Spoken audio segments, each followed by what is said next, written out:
Meron din po kasing nabanggit itong si VP Sara Duterte, questioning po yung foreign policy ng Marcos Jr. administration. And because of that, she was characterized by the palace as pro-China.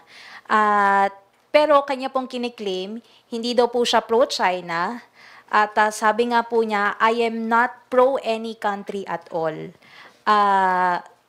Ang nais lang daw po niya ay mas strengthen yung relationship sa iba pa pong mga bansa, kasama na din po doon yung China. Ano po yung inyo pong reaction po doon sa kanya sinabi na hindi naman daw po siya, kumbaga, not pro any country?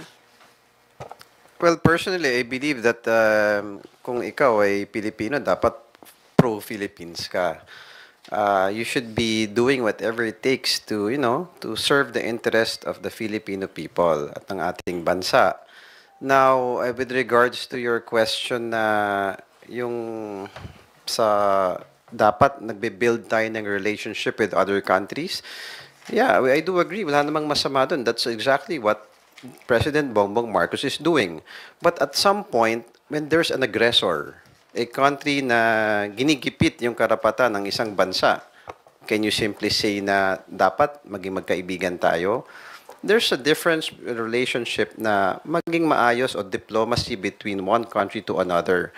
But, there are fights that needs fighting. We have to draw the line.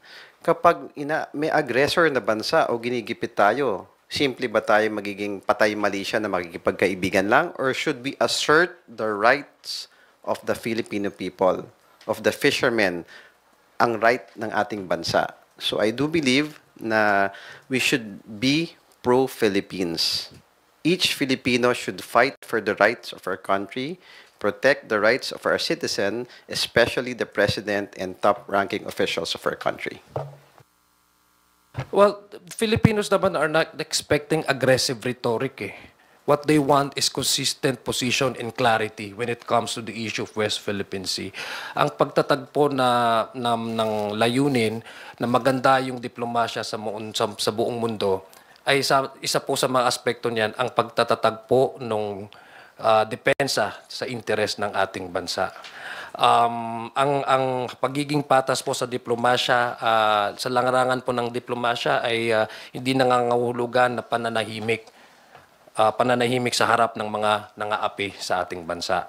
So, I guess yung issue nung sinabi ni Kong Ernix na yung issue ng West Philippine Sea, it's not simply just it's not simply a diplomatic issue. It also covers the issue of sovereignty and national integrity of our country. So yung pananahimik po ng bawat opisyal ng ating bansa ay nakakadagdag sa naratiba ng aggressor, which in this case China. So it's very clear, no? When it comes to other areas of concern, we can involve ourselves with any countries that would bear mutual benefits, no? Both sa ating bansa at kung sino mang bansa na yon.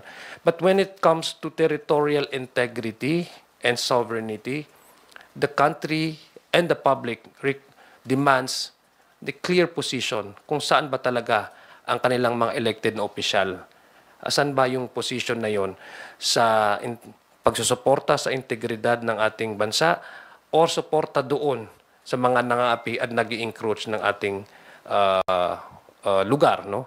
In the case of China, the West Philippine Sea. So klaro po yan. Dapat klaro ang posisyon ng bawat elected officials pagdating po sa issue na yan.